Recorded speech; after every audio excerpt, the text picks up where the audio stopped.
Hello, Bill Molyneux here with a workbench chit chat time. That's right. Um, well, we're working on all kinds of stuff, and Friday and Saturday is our Hawks Barrage War Game mini convention. So I'm going to go ahead and work on a few odds and ends. We're going to work on these boars. We're going to get them flocked. We're going to get Colonel Dunford's men flocked. And I want to get your opinion on these old Timpo cannons. I'm thinking of painting these powder puff blue. I got to work on getting the same size wheels. My OCD doesn't like different size wheels on these. But I just think these would be cool as the twin guns for Isan Luana. Um, I shouldn't be too hard for me to find a set of wheels that are matching for vice versa. And painting these powder puff blue, and these are the old spring loaded guys. They even have the old spring still in it, rusted. I'll remove that. But I just thought for nostalgic purposes, it'd be really cool to use these old Timpo guns. So we're going to set these off to the side. I'm not playing any background music or movies because it seems like I get hit with copyright stuff when I do that too much. So what do we say we get prepared? We're gonna talk some wargaming, Donald Featherstone world. So we have the rocket battery is drying. Um, so if you didn't watch my rocket battery video, I threw them together very quickly. Lisa, my wife, is actually watching TV, and I could not get her to finish watching or even want to watch the Praying Mantis movie made in 1958, and I sort of gave up. So we're doing the. I gave her control of the remote. Actually, she always has control of the remote in our house, and so we're going to go ahead and now these Boer figures are actually different Civil War figures, Teddy Roosevelt figures from the San Juan Hill play set from BMC, and just a hodgepodge of stuff that I put together to make 54 millimeter Boer War figures. Armies in Plastic, they do make a Boer War figures too. And so right now, let's get some flocking material on these. I really wanted to run the Isan Luana game tonight, but I'd rather have it where my bases are flocked and all. So there we go. Now, I know Kim Metis, he sent me a note that for the video of Isan Luana, he asked me to have it be long. uh, so I don't know. I don't want people to get bored and change channels either. I did a poll on type of rules. I was sort of surprised. Howard Whitehouse's A Gentleman's War came in very low. Most people want me to use black powder or um, the Men Who Would Be Kings rules. I can't use the Sword and the Flame with this many figures and all by myself. It's just physically impossible to flip all those cards. I goofed around with the Box Rebellion train scenario, and it would have taken me a month to get through all that. It's impossible to play the Sword and the Flame by yourself in a decent amount of time with a lot of figures. Now, if I just had two 20-man units or something, it'd be a lot different. So we're just doing the old Boers here. I presume everyone that's watching this has seen Breaker Morant with Edward Woodward and the Equalizer and the Wicker Man. And he was also, if you don't know it, he made several miniature wargaming videos that were made in the late 70s. They're free on YouTube, called Battleground. And I'm sure everyone that's watching this has seen it. There's Edge Hill, Waterloo, Gettysburg. Gosh. I forgot. Anyhow, there's, I think, 5 or 6 of them.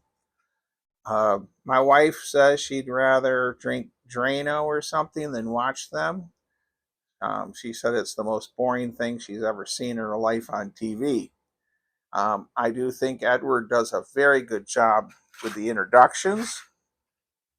But as far as gameplay, I will say that they do drag on a little bit as far as the camera angles, but you know, it was in the 70s.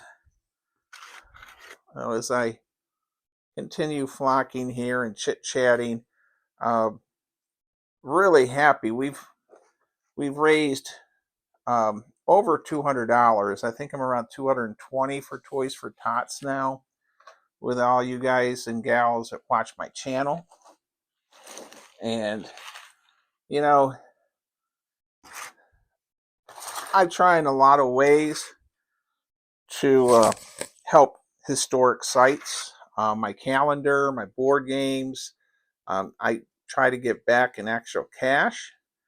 I'm not super rich or anything like that, you know, $10, $20 here and there. But I saw on the news that Texas Museum of the Civil War is closing their doors this month. They just can't afford to stay open anymore. They're one of many private museums that's just can't make it, and they have to call it a day. So October 31st is their last day. Their YouTube channel, there's a YouTube channel on the Texas Museum of History, of Civil War History, and they do a nice video about the museum, and they show the display cases. Very, very nice. If you want to check it out, they will be selling off all their everything they have in the display cases is going to be sold. But it's just sort of sad that a museum no longer can stay functioning. They just don't get enough tourists to visit. So, you know, oh, Goober the Traveling Bear on my other channel, my history channel, you know, we had Civilian Conservation Corps videos at Fort Frederick, but I have one of the videos is going viral. It is the one where Robert Ambrose is showing people how to use the 1930s Indian water can, and he uses Goober and some paper flame targets, and he hoses Goober down and knocks him right down to the ground. And Goober was not harmed in the making of the video in any way. He did get really wet, and I had to have him dry out. But I'm really happy that because the end of that video, Robert explains all the history at Fort Frederick and all that has to offer. And I really think a lot of people don't realize how much history Fort Frederick has. And then, so by having that video go the way it did, I'm just really happy that it's getting the views it's getting. So one channel, it's got, I think, 100 and something views, and the other one, it's over 1,500. I think it is. So I just Yeah, and everyone that was at Fort Frederick, the volunteers and the park guides and everybody, they really worked hard on those stations and teaching people about the Civilian Conservation Corps. So, if you wouldn't mind, um, check them out. Now, I have a question for you as you look at these boars. Could I use these as Confederate cavalry? When I do, I have only about 30 Confederate cavalry mounted in my collection of 54s, and I'm wondering if I could just have these be Confederate cavalry too. And when I'm hurting for more Confederate cavalry, I mix them in with my regular gray Confederates. Um, what do you think out there, George in New Jersey? Ronald McDonald, what do you think? I'm amazed how many people watch my channels. I really wish more would watch my history channel sometimes, but I'm happy if one person watches and learns a little bit about history. And we're trying to do some work with Civil War trail signs. That's going to be our new thing to help out with. And we're also going to do some help with Braddock's Battlefield History Center. They're doing a contest for youngsters up to 17, making dioramas of the Battle of Monongahela, Braddock's defeat. And then the best dioramas for each age group is going to win some kind of prize, and I'm donating some French Indian War board games as prizes. So I'm going to get them out to Sean here this next month, and should help him. Him and Matt do a great job at Braddock's Battlefield History Center with all their children's programs. So,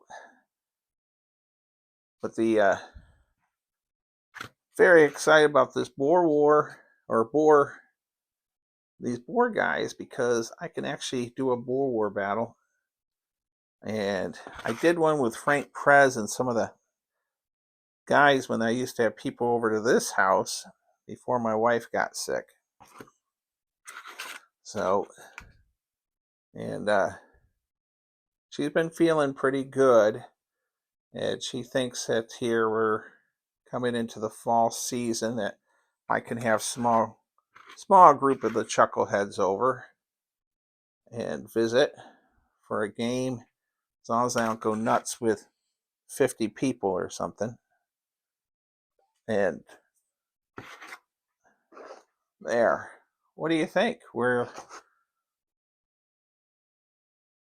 pretty good looking boars, I think. They could, I don't know, I think I could use them as Confederate cavalry too.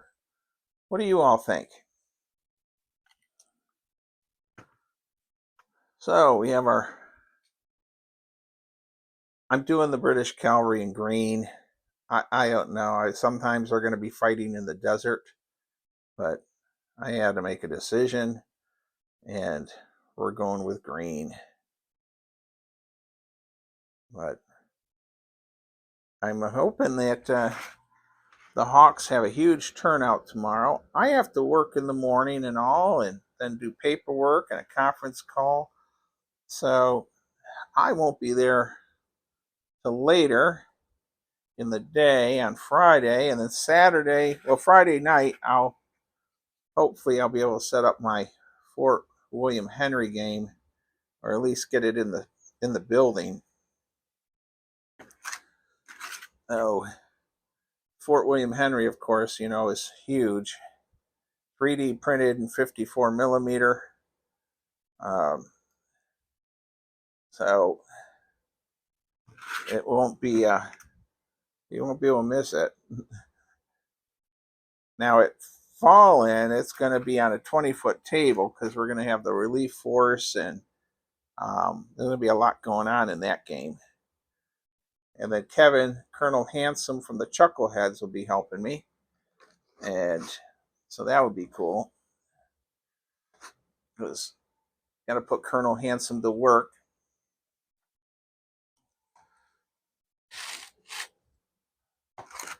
Oh. So leave some comments on the Battle of Isand Luana. You know, Great Britain's greatest military defeat during the Victorian Age.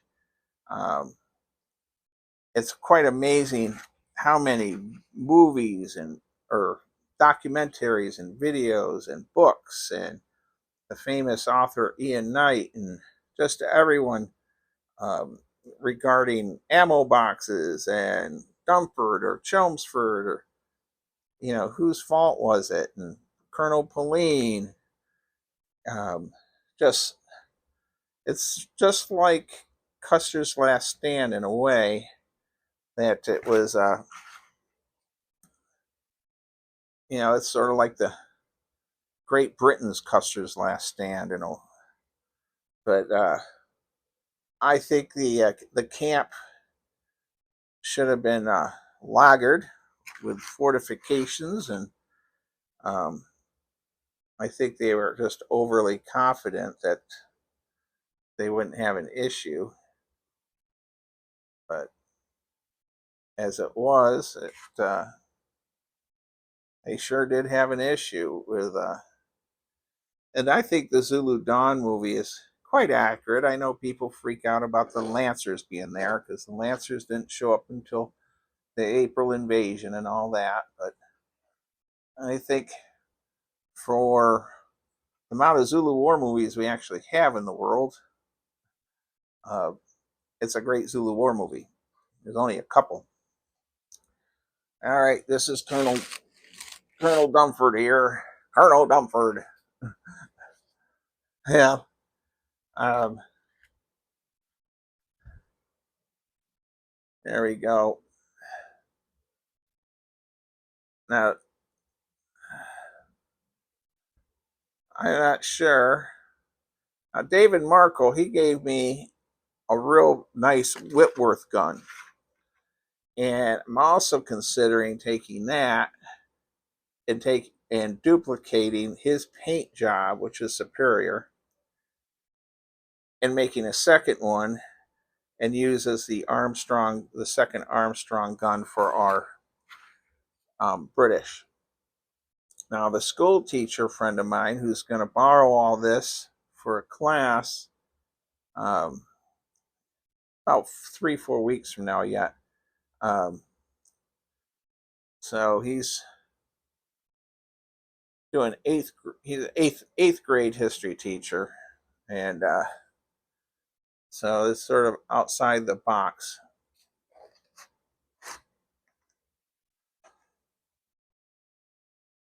I was actually loaning stuff out to 2 different teachers quite a bit, and then they had a problem with the Custer's Last Stand game, and uh, unfortunately, some kids' feelings got hurt and different things got involved, and that was the end of that school teacher being allowed to run miniature war games in class. It was a sad outcome of a cool idea. But so we have our little machine gun for our boars, and we're just going to do a little flocking on it. And there we go. I need the little paintbrush for this to get between those little legs there. So we got a Boer machine gun. We got a couple Boer leaders. So, you don't really see a lot of Boer War games for the most part, come to think of it. They're really quite rare, at least in HMGS land in America. And I don't know about in England. Some of you there can tell me. Martin Knight, um, Howard Whitehouse. I don't know. Howard Whitehouse has been in America a long time, come to think of it. I don't even know how often he goes back to England. But we have a lot of people that follow my channel from that are from England. So now here's our rocket battery. And boy, okay. So that's the rocket battery. We need the snippers. Okay, everyone. So what I did is, and I have the wrong snippers. I gotta get the other snippers. So these need to get flocked and painted. All right, but what I'll do is these will get set aside for now. And, well, I guess I could flock them and then paint them later.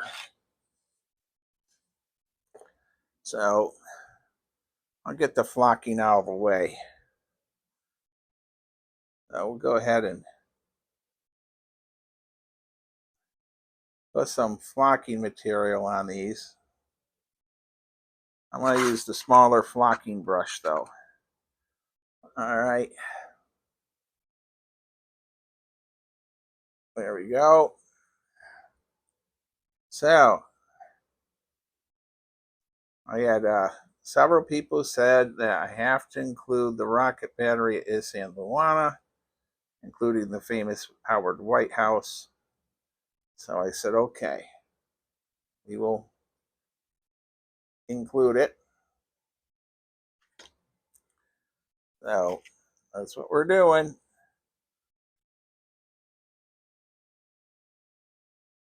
Now, it is amazing how Great Britain goofed around with these darn rockets for so long. I don't know if someone in Parliament had a rocket factory stock business, but I mean, they were using the darn things in the War of 1812, and um, you know, they, in all accounts, even in Sharp's rifles, it darn things weren't the world's greatest weapon. But for some reason, Great Britain really put a lot of thought into them. Well, there's one rocket needs to be painted. All right, so we have our second one, and let's see.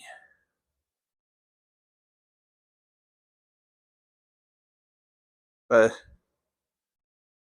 by the way, I did look up a rocket battery, a Britain's one. It was $87 on eBay.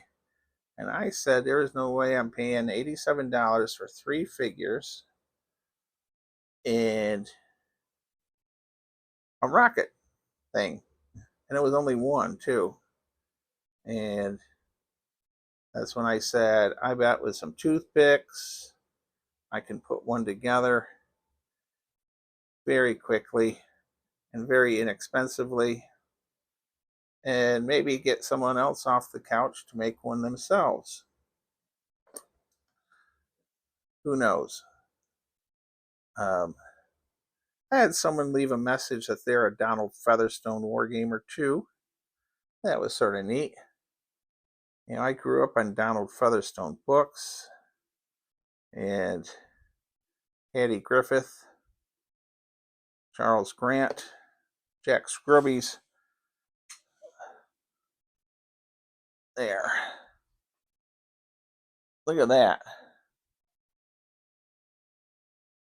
You know, we'll paint those outrigged, all the stuff gray, and then we'll paint the rocket tube black, and I think it's going to look pretty darn good. Well, I think we're going to come call this a night. We're going to clean some paintbrushes, and I'll download this video on Thursday evening. For 20 years, every Thursday night for nearly 20 years straight, I was miniature wargaming with the Gettysburg area gamers. It's been almost now a decade since that's all gone, but I have a lot of good memories. But Friday and Saturday, I'll be producing videos of the Hawks Barrage event. I hope you'll consider watching. Leave some comments. What do you think how things are coming along here? And do I use the small pencil sharpener Whitworth guns, or do I paint these up and use these? All right. Well, that's it. We're going to say stay safe, be kind, be courteous, and thank you for watching. And don't forget, this helps Toys for Tots.